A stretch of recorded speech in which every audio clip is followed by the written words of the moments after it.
Hello, sixth graders, and welcome back to Chapter 17, Ratios, Proportions, and Proportional Reasoning. Before we get started, please make sure that you have writing utensils and paper. Also, on the discussion board, there'll be a link to the worksheet that you're going to need for the end of this assignment. If you're able to print that, that's great, but if you don't have access to a printer, that's okay. Just use your own paper and do the best you can. So today, our goal is to understand ratio concepts and use ratio reasoning to solve problems. We will also be modeling with mathematics. The terms that might be new to you or might be review are ratio, part-to-part ratios, part-to-whole ratios, covariation, ratio tables, and tape strip diagrams. A ratio is a number that relates two quantities or measures within a given situation in a multiplicative relationship. So here we have some triangles and some circles. Our ratio is 3 triangles to 2 circles. A part-to-part ratio is where part of the whole is being compared to another part of the whole. So for example, the fruit bowl has 6 strawberries and 5 apples.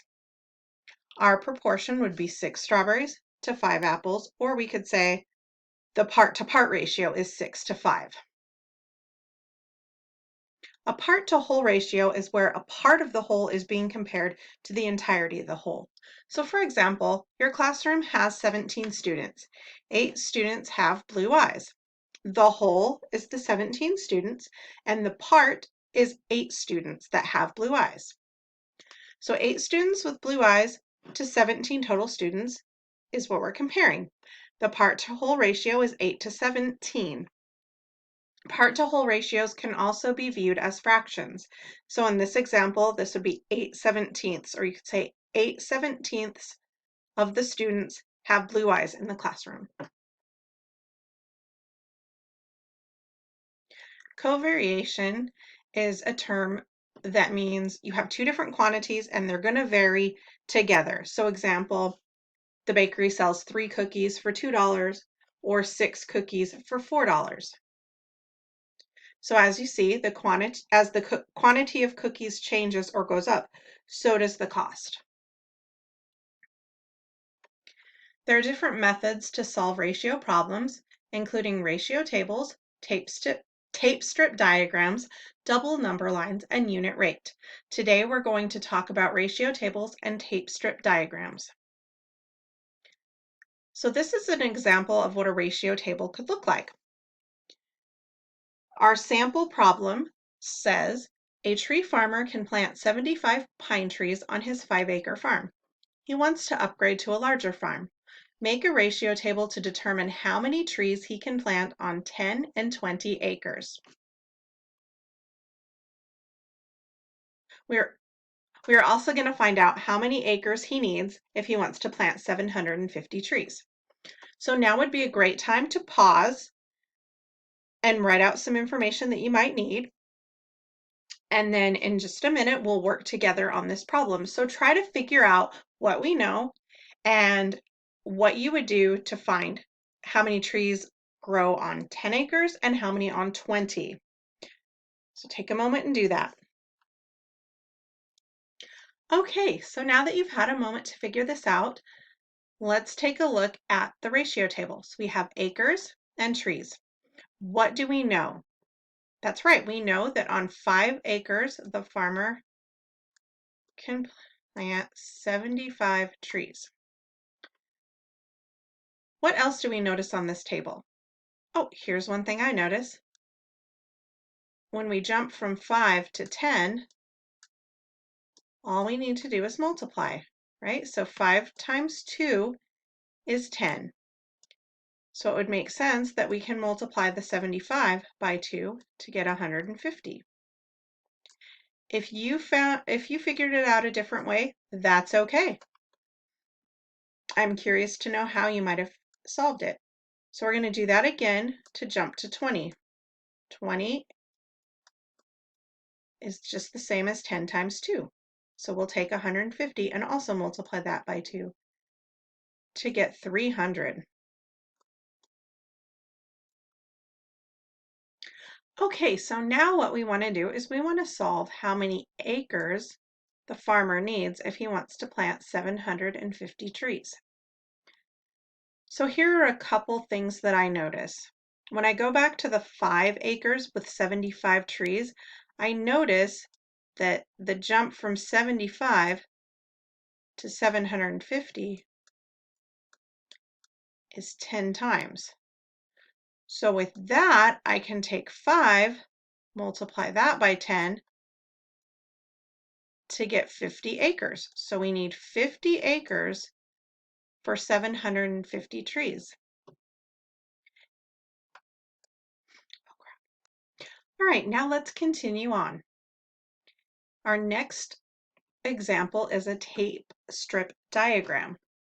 At the local animal rescue, the ratio of dogs to cats is 4 to 5. There are 27 animals. Use a tape diagram to represent this. What we want to find out is what is the value of each small rectangle. So one of these. We also want to find out how many dogs there are and how many cats there are.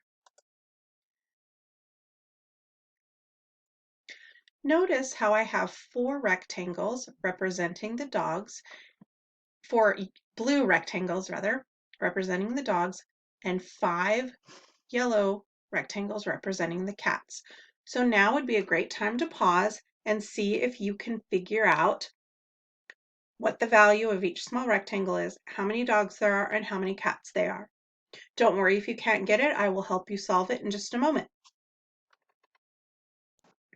All right, welcome back. Were you able to solve this problem? All right, so here is how I looked at it. We know here that we have 4 rectangles for the dogs and 5 rectangles for the cats. 4 plus 5 is 9. So we know that these 9 rectangles are representing 27 animals in some way. So what we can do is we can think about what numbers go into 27. 9 times what number equals 27? Did you say 3? Nice job. So we can conclude that each one of these rectangles represents 3 animals.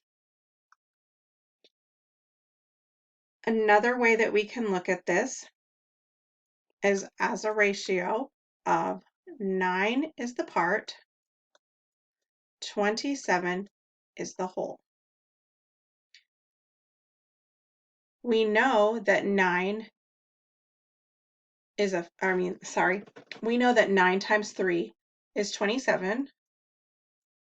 So maybe our ratio would look a little bit more like this. 1 box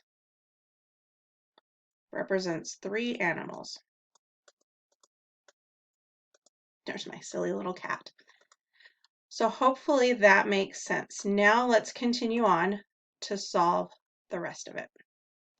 Okay, so the remainder of our problem is to find out how many dogs and how many cats there are. So one thing we could do is we could count by 3s. So that's what I'll do for the dog portion. 3, 6, 9, 12. So we have 12 dogs. And then for the cats, we have 5 yellow boxes, and we know that each box represents 3 cats, so we can multiply. 5 times 3 is 15. So 15 cats. Let's go ahead and add 12 plus 15, just to make sure that we did our multiplication right. Okay, so we have 27. It looks like our answer is 12 dogs and 15 cats. All right, so now it's time for your math assignment. You're going to complete the attached 5-question worksheet, and on that worksheet you'll find 3 ratio table questions and 2 tape diagrams. You're going to post your completed worksheet to the discussion board, And then I would like you to respond to at least one classmate. A topic you might discuss is if you got the same answers as they did, or maybe you used a different method, and you can talk about that. I used multiplication and I see that you did X. So have fun, and if you have any questions, feel free to reach out. Thank you.